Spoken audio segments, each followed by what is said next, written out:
bagaimana kita langsung kepada materi, nanti kita buka secara sesi diskusi bersama-sama. Ya. Sebenarnya ada beberapa yang akan memberikan materi kita hari ini. Sebenarnya langsung Bapak Kepala Kantor Kementerian Agama Kabupaten Pasaman, dan PowerPoint-nya juga sudah ada.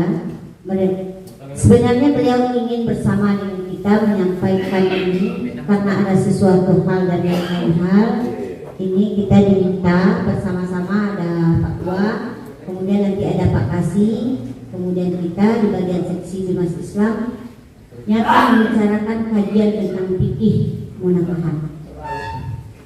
Ketika kita berbicara tentang kajian fikih munakahat, berarti dalam pemikiran kita tidak terlepas beberapa hal. Yang jelas, secara tuntunan, secara kajian di dalam Islam tidak satupun dipertimbangkan. Mulai dari yang kecil sampai yang badang, kecil sampai besar, semuanya sudah diatur di dalam Islam.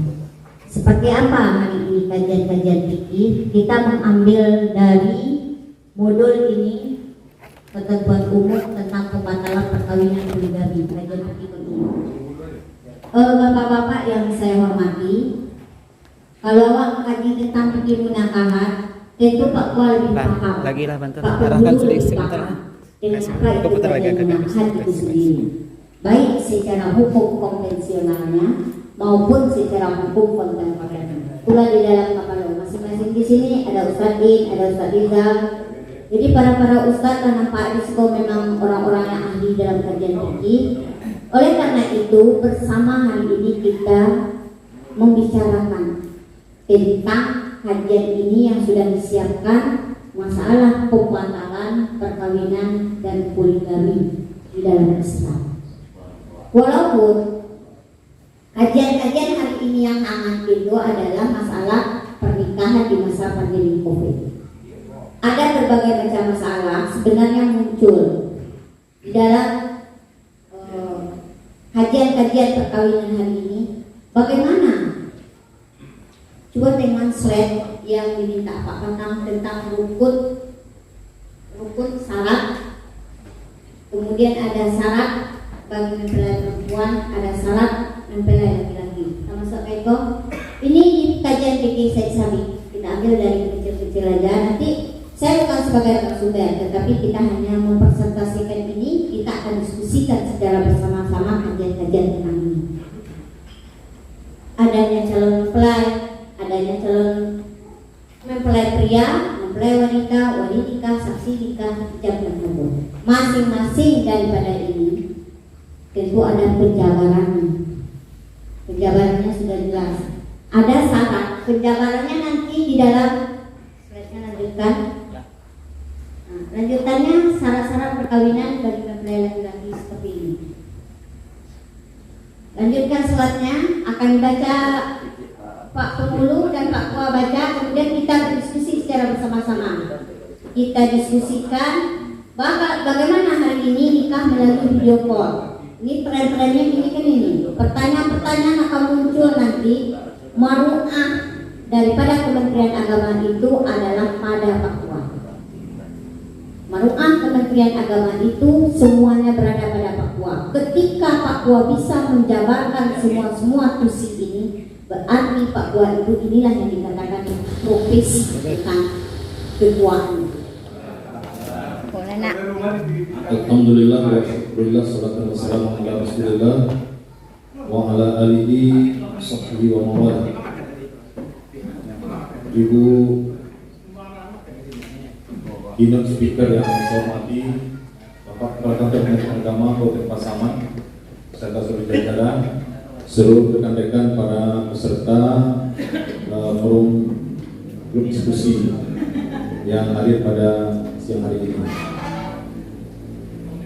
Sesuai dengan maksud acara kita pada hari ini adalah berbicara tentang mendiskusikan tentang fikih munakahat kontemporer kan. Saya memang yang kontemporer itu kurang ngerti ya. Cuma yang tahu fikih itu kan tetap yo fikih benar.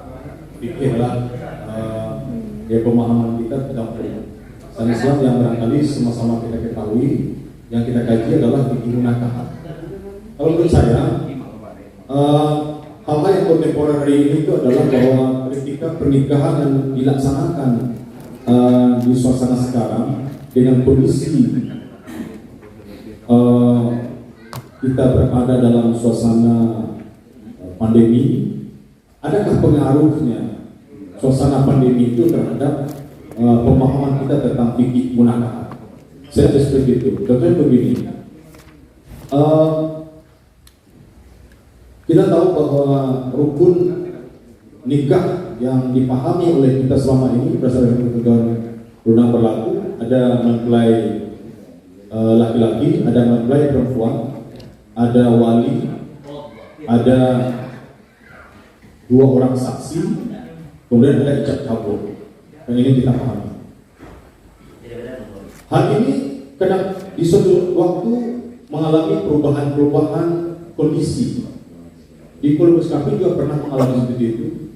Ketika akan melaksanakan nikah, tiba-tiba nikahnya dibatalkan. Kenapa? Karena calon pengantin laki-lakinya tiba-tiba keluar hasil swabnya positif COVID. Nah, tentu kemudian dia datang melapor dan membawa hasil swab pada kami. Kami minta pernikahan ini dibatalkan sampai batas waktu yang belum ditentukan. Karena menurut kesehatan, swab itu harus 2 kali negatif. Iya, kan soalnya memang ketiga kali dibatalkan. Jadi belum ditentukan. Padahal kita sudah mendaftarkan online. Kalau kita kan pernikahan tidak akan online. Jadi ketika itu ada opsi kita tawarkan. Yang pertama, kita tetapkan 2 minggu setelah dia mendaftar itu dijadwalkan kembali. Atau kedua, kita persyaratkan dia berwakil. Pikir kan ada seperti itu kan? Memungkinkan. Ini kan soalnya awal tidak panas saja kan? Awal tidak pernah laki-laki itu berwakil sebab salah sabuk itu kan? Kawan dan mewakili itu sakit salah sabuk kan? Ternyata saya terima ya kan untuk syanu kan? Nah, tapi berikut data sabuk untuk syanu, berikut datang saksi sah kan? Itu payah mencabutnya boleh kan? Itu payah cabutnya boleh. Inilah artinya. Ya. Jadi ketika itu pengantinnya memilih opsi yang ditawarkan pertama karena dia tidak bisa. Padahal undang sudah disebar ini. Undangan perhelatan mereka sudah tersebar. Bahkan calon saksinya sudah dihubungi Pak Bupati Pasaman Barat dan Bupati Padang Pasaman. Ketika itu.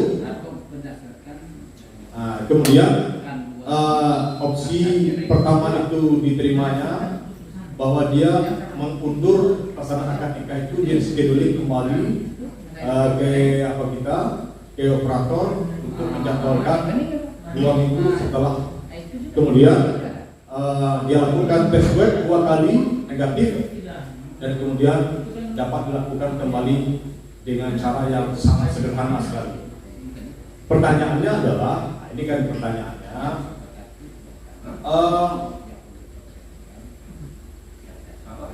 bagaimana dalil yang kita kemukakan ketika ada orang yang mau menikah yang tidak hadir dalam satu majelis salah seorang di mempelai ini mungkin perlu kita diskusikan. Bagaimana dalilnya? Siapa yang pernah mengalami seperti itu dan bagaimana kita mengisbat atau istibat hukum ketika wakalah atau berwakil terhadap calon pengantin itu bisa dilaksanakan. Ini mungkin perlu sharing kita karena perlu diskusi kita. Dan suatu saat tidak tertutup kemungkinan kita juga pernah mengalami di tahun 2020 ketika awal-awal pandemi COVID, ada wali yang tidak bisa datang karena walinya itu berada di Malaysia. Sementara Malaysia sedang mengalami apa namanya dulu? Lockdown ya. Sementara yang masalah bukan lockdownnya dia tidak bisa pulang, lockdownnya itu tidak bisa mengurus surat berwakil wali di Malaysia. Itu masalahnya. Tidak bisa kan ketika wali berada di luar negeri, maka akad wakalahnya itu ditandatangani oleh konsul atau kalau di KBRI, dan kemudian kalau di negara bagian Malaysia ada konsul yang mengurus tentang agama. Di sana ada bisa mengeluarkan surat berwakil wali. Tapi untuk antrian mengurus surat itu tidak bisa dalam waktu yang sehari 2 hari, karena lama sekali dan dibatasi oleh pemerintah. Dan ini juga masalah. Jadi dia minta kepada kita perwalian itu akan wakalahnya video call atau apa namanya yang Zoom meeting atau apa itu. Nah pertanyaannya, kalau dari segi fikih, apakah sudah memungkinkan, ini lagi soal yang sampai kita sebutkan tadi, sudahkah memungkinkan kita yang kondisi sekarang, ya kita tahu bahwa keadaan darurat seperti itu, sementara dia harus menikah, sementara walinya tidak bisa pulang, dia tidak pulang bisa mengurus surat tauqil wali. Tentu akhirnya terjadi apa? Tentu kalau tidak terpenuhi unsur-unsur seperti itu, maka sebagai petugas kita di KUA, yang bertugas di A yang kita lihat baik di aturan di PMA 20 juga di PP 975 dan Undang-Undang 174, kita melihat bahwa tidak ada solusi nampaknya, dan kita belum menemukan pemahaman tentang regulasi yang mengatur tentang nikah secara virtual atau perwakilan secara virtual. Jadi kami mohon tanggapan kita semua untuk memberikan pandang-pandang, karena kita diskusi ya. Tidak ada yang baru dari sekolah, tidak ada yang artinya apalagi sekarang ada pokoknya suasana PPKM. Ketika seorang pengantin yang ingin menikah ke Jawa, kemudian dia tidak mendapatkan hasil swab positif, swab negatif ketika mau masuk ke Jawa, karena sekarang kan tidak bisa atau dia tidak mau vaksin atau belum vaksin ya. Di Lubus Kaping mempersyaratkan untuk mendapatkan kartu imunisasi cacing. Ini untuk puskesmas Lubus Kaping, bukan Kawal Lubus Kaping.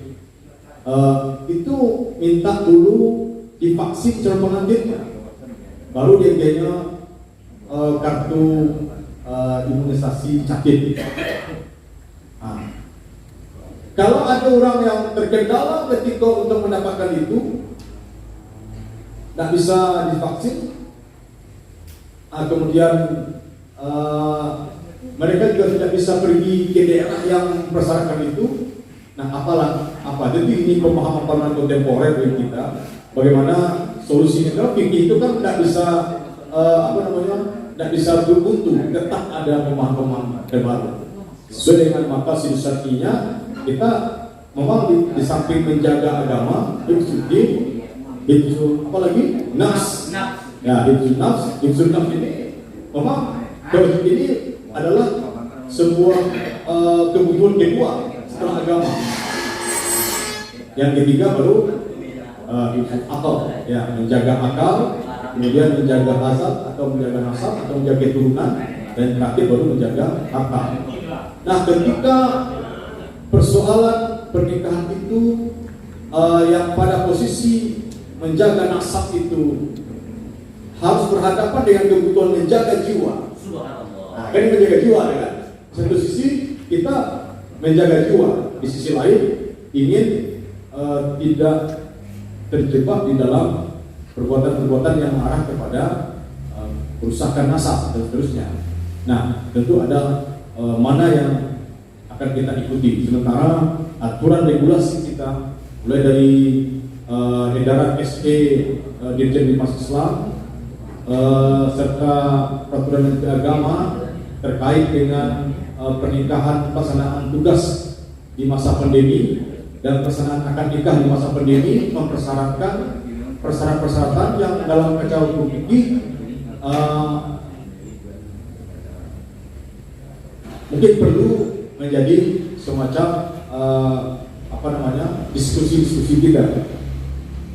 Jadi oleh karena itu hal-hal yang menjadi solusi diantaranya itu adalah memang berwakil, kan tadi berwakil, baik berwakil pengantin. Nah, kalau berwakil wali kan acung, wakil wali kan acung. Ini persyaratannya, coba ini Pak Indra sebagai senior kita dalam persoalan hukum Islam ya. Masalahnya MAG itu ini kok MAG nama kayak itu Pak Kabit itu. Pak Kabit karena lain itu MA. Arti boleh dia mau ke MPD itu tak masuk ya. Nah, jadi persoalannya ketika awak memahami bahwa seluruh unsur-unsur yang berada di dalam buku nikah itu hadir dalam satu majelis, ya kan itu selama ini pahami. Nah, dalam satu majelis, kini ada tidak hadir, kemudian bagaimana dalilnya awak mengatakan bahwa itu bisa dibenarkan secara fikih? Ini barangkali Samsul kok lah.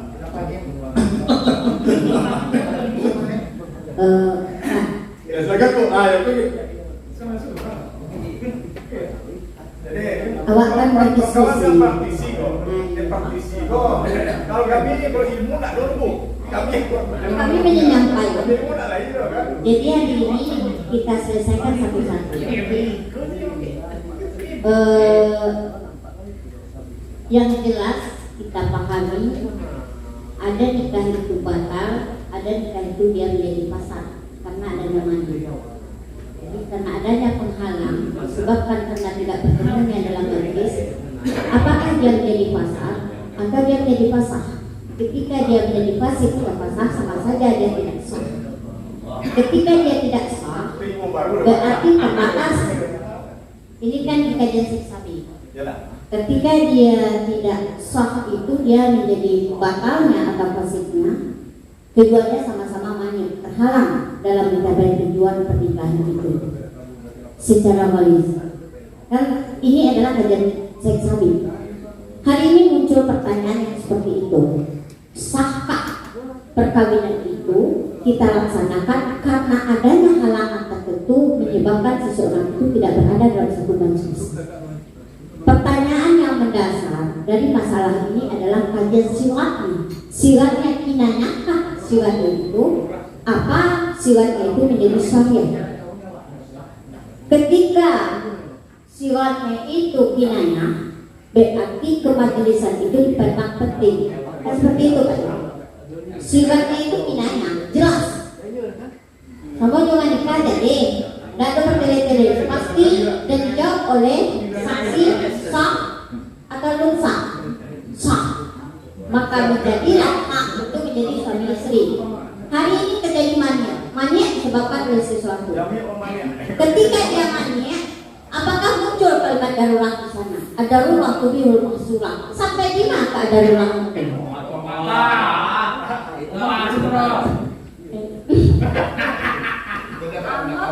Ini kita akan mengkaji masalah tadi video call. Video call hari ini tren-trennya pernikahan itu melalui call, melalui video call atau melalui Zoom. Ketika kita menghadapi ini, kita melihat kepada pembatalan perkawinan itu, batalnya ini hubungannya dengan fasad dan fasik. Ketika dia fasik menjadi nikah itu tidak sah, itu jelas. Karena ketidaksahan tadi dinilainya dari pada siwat. Siwat sah itu secara kinayah. Apakah majelis ini? Jadi sehingga NU ini salah satu kajian NU juga termasuk Muhammadiyah, dia sifatnya kinaya yang tidak jelas, maka dia kadang tidak sah. Ketika tidak sah, maka dia menjadi fasad. Ketika dia fasad, menjadi batal atau fasidnya perkawinan karena ada mani. Jadi ini perlu pengajian-pengajian bagi kita bersama. Yang dulu itu kan ulama-ulama besar dia melihat seperti itu. Kajian-kajian ulama dia melihat seperti itu. Karena dia memandang bahwasanya majelis itu berada dalam satu majelis. Majelis itu dia pandang karena hubungannya dengan sifat. Majelis itu dia pandang dengan sifat. Terputus nggak sifatnya? Amo nak ngerti mo ke amo nak ngerti mo bahasa amo bahasa ada ko lah bahasa mo bahasa mo mana po ya Bahasa mana kuah Sanda ni kawan ni melalui video call ni. Jadi aku tengok di kajian video termasuk di kajian Muhammadiyah. Dia menengok tak sah ni. Kenapa dia melihat tidak sah? Karena kita orang yang sifat tadi itu dia memandang majelis ini.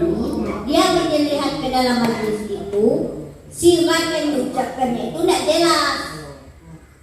Makanya kemudian dari satu sisi dia melihat, sisi yang kedua dia melihat tujuan orang menikah itu untuk apa? Dia di Singapura, dia di Indonesia. Jadi begini. Jadi begini. Persoalan kita tadi adalah di satu sisi kita ingin melaksanakan akad nikah itu mau sesuai dengan aturan yang dituntut oleh pemerintah. Itu sisi kan. Di sisi lain tentu kita tidak ingin akan terjadinya pelanggaran-pelanggaran tentang pemahaman fikih, pemahaman Islam. Oleh karena itu ketika tidak bisa tawarkan dulu tidak bisa dilakukan berdasarkan ketentuan, tidak bisa DP akan kalah DP, tentu tidak bisa. Bisa tidak orang langsung? Nah, kalau dulu kenapa tidak bisa langsung? Kalau dulu kan hanya nelpon bukan nelpon. Kalau telepon memang tidak bisa karena telepon itu bisa direkayasa. Ada orang pemenyon walinya mengatakan, "Ambo bilang Bapak menjadi wali pernikahan anak Ambo betul tidak bisa pulang, Ambo sedang di Dubai atau di Malaysia." Padahal orang rumah ini kan bisa jadi. Awak tak tahu kan? Lokasi tidak tahu. Awak tahu. Nah, gini persoalannya orang itu jalek. Ini apa tuh? Itu untuk telekonferensi kan. Bagi kedua dia ayo silakan.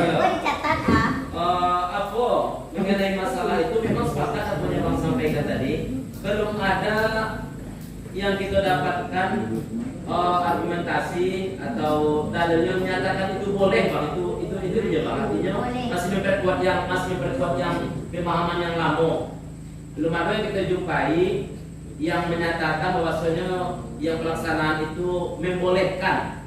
Artinya alhamdulillah itu iya malah kalau wakil itu kan masalah yang tidak satu majelis maksudnya. Ayo itu majelis maksudnya tidak boleh karena malah ada seluruh mengatakan kalau memang nanti nikahnya istilahnya melalui Zoom maka lain pula anak nanti Zoom. Jadi artinya gini kan bicara tentang proses jak kabul. Tapi biar dia Kalau atau perwakilan apa? ya artinya dalam jak kabul itu kan perwakilan. iya kedua Ketua ini kabulnya. iya itu pokoknya Kalau jak kabulnya tidak maksudnya kan tadi persoalannya kan kita pahami rukun nikah itu adalah kumpul orang-orang yang berada dalam satu majelis. Ini persoalannya salah satu di antara yang harus yang terlibat di dalam terkait dalam nikah itu boleh jadi wali, boleh jadi mempelai. Kita mempelai. Kalau ijab kabul yang nggak boleh. Ijab kabul yang nggak boleh. Kalau untuk perwakilan masih bisa itu. Kalau nggak salah dalam pernikahan Ini yang saya ingin tanyakan. Ini yang ingin tanya. Adakah yang mengharuskan dan pemahaman kita selama ini kan harus itu majelis. Jadi pertanyaannya, adakah sebuah dalil yang mengatakan bahwa semua pihak yang terkait dalam akad nikah itu hadir harus majelis? Kalau harus majelis, contohnya begini, ada penusiko, ini anak mau keluar dari kamar dia keluar nikah tuh, kan dulu kan? Ini di dalam kamar aja. Kalau dulu memang enggak nikah ada penusiko enggak tahu aja. Nah ini adalah pemahaman kita selama ini bahwa semua orang-orang yang terkait sebagai pihak di dalam akad nikah itu, jadi tadi ada pertama mempelai laki-laki, mempelai perempuan, ada wali, ada dua saksi. Nah itu semuanya itu berada dalam satu tulis itu sama pemahaman kita. Nah ketika tidak berada seperti ini, ada yang mengatakan tadi tidak sah. Kalau asalnya biar tidak ada sebuah dalil yang mengatakan bahwa harus tertulis, kan itu kan? Itu kan rujukan itu kan KHI, dan di dalam KHI itu kan ada dalam majelis. Nah, atas kenapa awak kalau mengatakan aturan apa? Kenapa tidak kita membolehkan adanya ijab kabul itu dilakukan secara virtual. Apa yang masalahnya? Atau video call. Masalahnya kan ya dalam itu aku nggak ada diatur, tapi baru akhir kan diatur kan itu diperbolehkan. Contohnya di dalam NB itu akta itu kan ada tuh. Kalau suami berwakil, istri berwakil kan ada. Betul. Tapi kan itu kan diperbolehkan. Kalau berwakil ya. Berwakil. Tapi kalau video call mana ada aturannya kan? Itu ada peraturannya loh, tuh yang mau kecil kok masalah sifat, sih kan jadi nak dalil loh. Belum masuk dalam Sikatnya jelas ya. Nah, masalahnya kita di kondom koret lah yang mau itu kan enggak saya menamila iko yang tinggi, iko yang kami, iko terhadap perkawinan. Nah, itu kita Ya artinya kita selama ini memahami bahwa KHI itu adalah hukum fikih yang kita pahami. Penerapan itu kan. Ya. Kalau kita baca fikih macam-macam. Masalahnya. Ini pertanyaan yang bermacam-macam tadi. Kan gini urusan fikih. Aturan kan nampak bukan. Itu yang terbaik sudah itu kan. Tapi kalau dikaji fikih itu tidak pernah selesai itu. Kalau kita selaku pemahaman selaku petugas penghulu itu kita juga harus aturan sama masyarakat. Itu ada masyarakat kebetulan padanya kesinnya apa? Kita dikata saya yang dulu dikasih rumah. Kalau itu yang mak kaji itu nak berlaku. Kan balik utang kali kan. Berpikir awal harus berpikir sebagai tugas, bukan fikih, bukan. KHI itu kan kesepakatan itu kan yang terbaik kan. Kalau kita berkaji fikih, Terus Assalamualaikum. itu kan beda. Apa kami? Jadi dia utuh dengan fikihnya. Maka kita sebagai petugas di tempat-tempat itu ya. Kalau fikih Sebelum ini lagi Fikih itu berlaku semua. awak kan mengingatnya aku itu. Tapi ada lu yang cerita David. Awak terakhir itu closing statementnya dari apa internasional. Jangan mikir itu. Ibu ada hampir itu jauh. Saya Awak kan praktisi saja. Teori. Tapi Islamnya dosen. Ini kan ruang diskusi. Tentu kita kan bukan masalah petugas atau tidak. Kita bicara fikih atau hukum fikih itu. Kemudian kita terbentur dengan aturan-aturan sebagai petugas, sebagai penghulu dan sebagainya. Tentu kita memegang juga aturan dari penghulu. Tapi fikih itu tetap diletakkan sebebas-bebasnya. Nggak bisa diatur sedemikian rupa. Kalau enggak, kajian kita nanti mentah. Karena aturannya sudah ada dalam KMH dan sebagainya kan. Tapi kita di sini pengkajian fikih itu utuh fikih itu kita pahami, walaupun mungkin dalam aturan Kementerian Agama bertentangan gitu maksudnya. Kita kan dua-duanya kita pakai, tapi kalau kita bicara tentang fikih, tentu kita lebih merdeka gitu.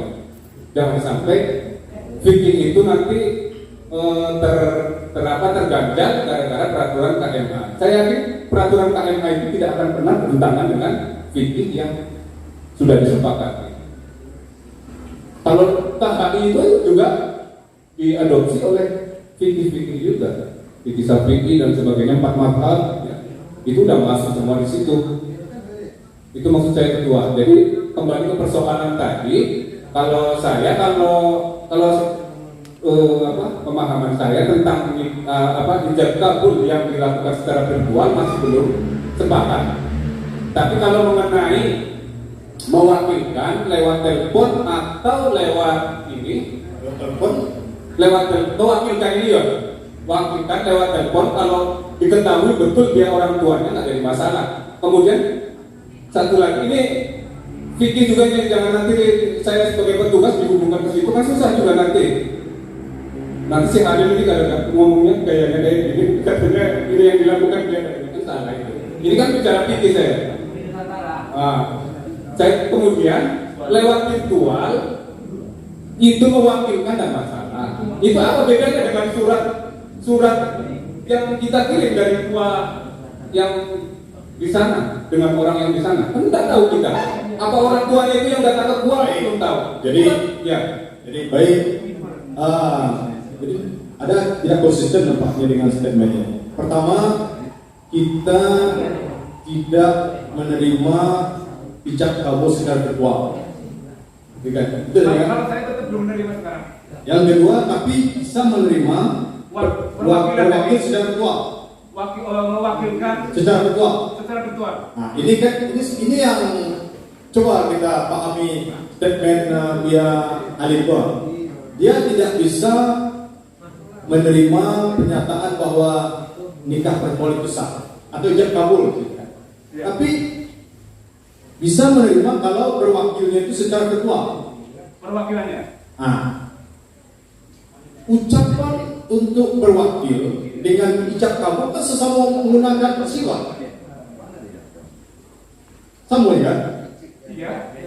Ijab kabulnya kan tetap juga. Dia walaupun diwakilkan, apa bedanya dengan surat yang kita kirim dari Enggak, itu kan akad wakalah bil kitabah tertulis. Iya, tapi kan ini kan menimbulkan bisa juga itu menimbulkan suatu yang bisa dipergunakan yang tidak. Iya, kalau itulah itu soalnya kalau dikalah itu kan kita diketahui kalau oleh penguasa ada tantangan siapa di situ, kepala KUA setempat. Secara hukum di atas putih saja itu, karena memang kita supaya ada pegangan, bukan persoalan masalah boleh tidaknya. Ya, lantas kenapa kita tidak menerima ijab kabul secara virtual?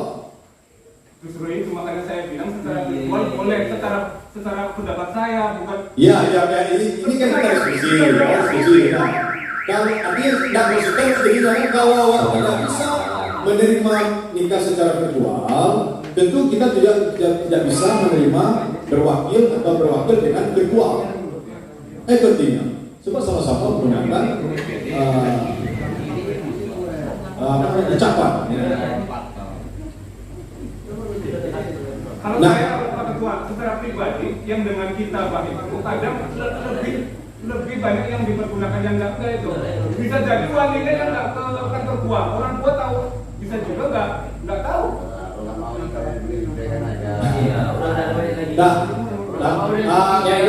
Kalau statement dari kita Sherman loh, agak kamu loh, ahli kok magister kok awak tak loh.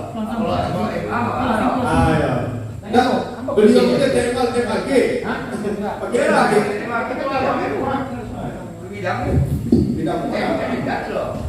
Baik, bismillahirrahmanirrahim. Assalamualaikum warahmatullahi wabarakatuh. Coba kita dengarkan dulu. Ini pendapat saya. Sebenarnya kita sama semuanya kan, sama-sama hebat sebenarnya.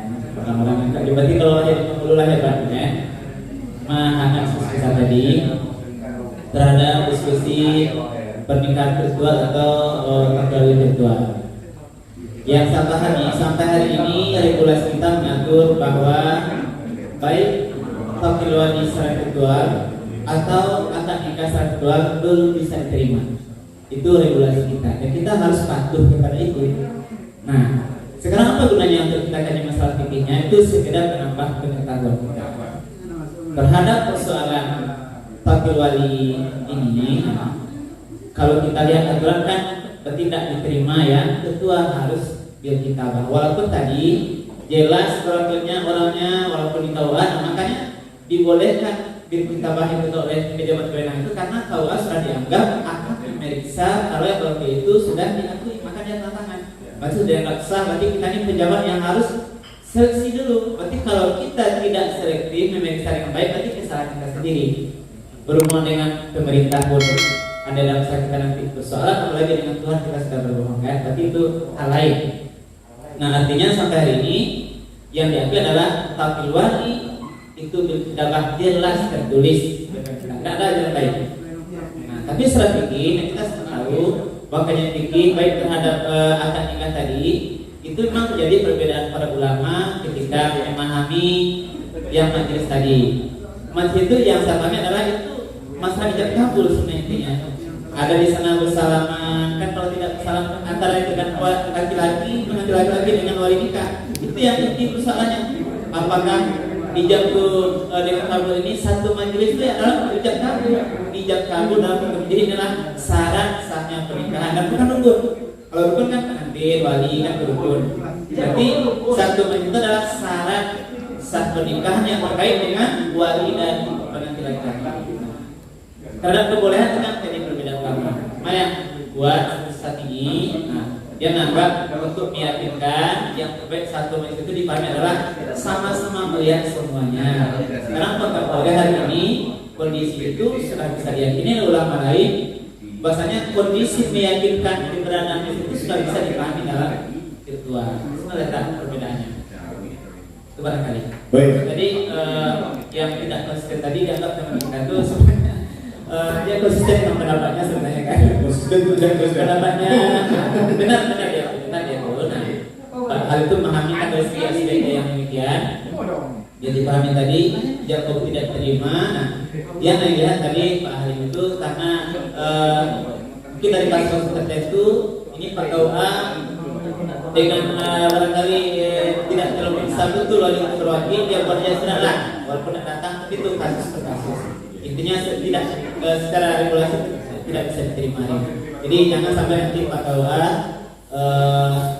membuat lagi tanpa kehadiran pihak yang terwakil. Ya, terima kasih. Terima kasih dulu. Luar biasa. Tepuk tangan untuk Biasa saja. terima kasih. Jadi kemudian ada fenomena juga.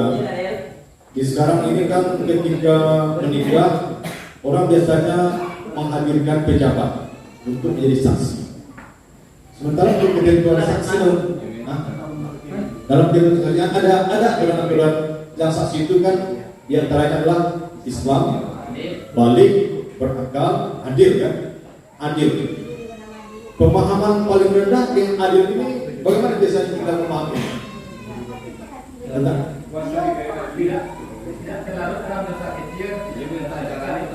Ya, artinya orang tuh kok suruh pakai jual maka dibagian kan?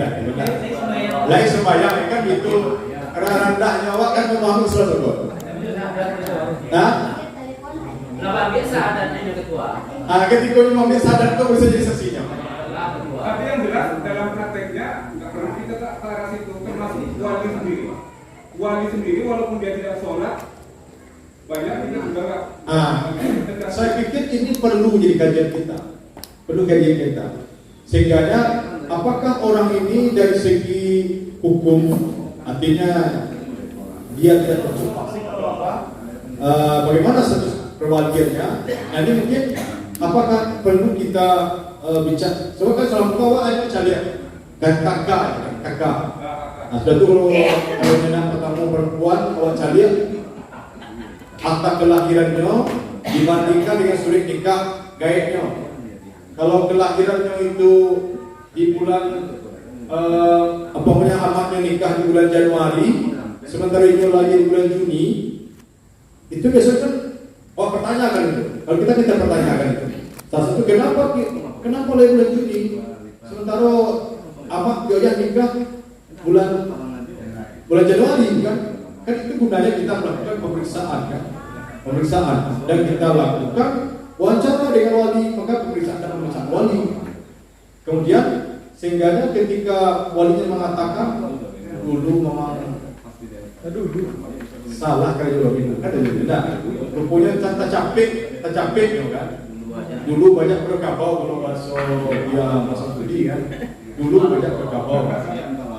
Artinya awak lakukan pemeriksaan, artinya tentang wali, sehingga awak tidak ingin wali itu salah. Kalau salah ke walinya tentu nikahnya tidak sah. Maka oleh karena itu, kenapa di saksi tidak pernah kita lakukan pemeriksaan seperti itu? Ini kan diskusi kita ini, diskusi kita juga. Kenapa wali? Karena wali, kan saksi itu nggak takut diposisi dan dia pun tidak. Coba minta KTP dulu kan, KTP wali, KTP saksi. Tiba-tiba orang akan nikah, cakap takut, ada apa? Enak, apa kan? Apa baca punya Allah enak. Itu dah. Ini pemahaman, kalau dari segi pemahaman dari segi negara ya salah gitu. Tapi masalah kan lagi kita masalah pemahaman fikih kan. Apakah nanti ketika saksi yang menjadi saksi itu tidak terpenuhi syaratnya adil dan risiko, sehingga tentu akan kalau persyaratan kesaksian syarat saksinya batal, tentu kesaksian tidak jadi terima kan. Oh tu dia Iyalah, justru itu kan makanya sebelum melaksanakan akad nikah senantiasa kita laksanakan beristighfar dengan bersyahadat. Setelah itulah itu wajib apa ini bang? Kemudian kau usaha aku namanya kan? Ayo. Itu aja cuma dilaksanakan. Beristighfar dulu kemudian bersyahadat nih bang. Baru laksanakan akad nikah. Saya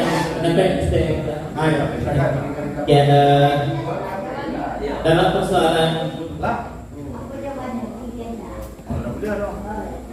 dalam persoalan kalau apa tadi memang keadilan saksi dan wali itu secara regulasi kan memang tidak jelas. Artinya apa yang maksud dengan saksi yang adil dalam bahasa apa itu kan ada kriteria kan.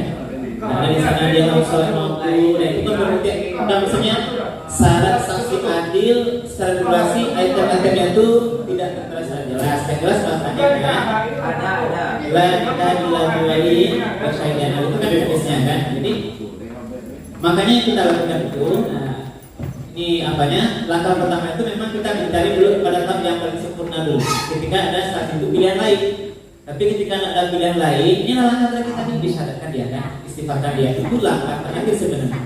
Kalau kita mencoba memahami fikih yang lebih dalam, artinya kalau ada pilihan-pilihan lain, saksi 1, 2, 3, inilah peran kita perlu itu periksa dulu mana yang lebih mungkin adil dan si ketataannya kepada agama. Kalau mungkin bersaudara atau mamanya ada 2 di situ, kita berani menanya mana yang lebih taat pada agama di situ. Tapi kalau tidak ada pilihan lain, hanya ada 1 saksi, bila langkah terakhir kita meyakinkan dia bisa adil, syahadatkan dia, istighfarkan dia. Itu langkah yang dan tepat masuk sendiri kita. Tapi langkah terakhir. Jadi itulah langsung jagat ya. Artinya kalau nak adil satu-satunya jalan adalah dengan mensyahadatkan. Kalau syahadat kan dosa-dosa lama ini kan rufi al-kalam ya. Kan ada enggak istighfar mencampur. Dan soalnya yang kadang-kadang awak perhatikan ada toko-toko. Tidak, kalau tokoh agama ya insya Allah ya lah. Tapi ada tokoh lain yang menjadi saksi karena tokohnya kan. Kita muda. Sebagian kan. Jadi atau ketua PNPI Sumatera Barat ada. Tidak kan? Ada satu hal dalam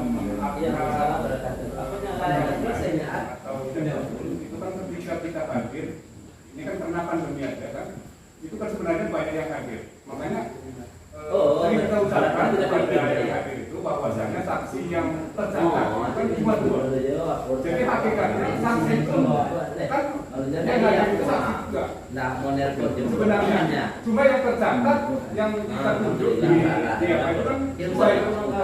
Ya, cuman maksudnya kan jelas ada yang dua kan. Ya, cuma dalam ijab kabul itu sebenarnya yang hadir itu merupakan saksi juga. Ya, Keseluruhan itu. ya, ketika kesaksian jadi saksi tidak bisa diharapkan lagi, maka orang lain pun bisa diharapkan. Tidak diharapkan dari kehadiran orang yang di sekitar kita itu juga saksi. Cuman yang dinaskan kan yang dua ini. Yang dua ini ya. Kalau untuk itu, kalau besok saksi, kan besok jadi orang kamasuk di besok ada ya kan? Cuma dengan hadirnya orang itu sudah merupakan bagian dari saksi-saksi itu. Jadi coba kita lihat dulu ada referensinya tentang saksi pengertian saksi apa penjelasan tentang saksi. Ya, Dalam HI kan ada Kuasa di DAD, dua saksi yang hadir ya. Aku tahu apa bang? Oh, Atau nasib acara di dulu bang. menjaga rahasia. Oh, diterangin dah. Legalisir itu dulu ya. Jadi. الحمد لله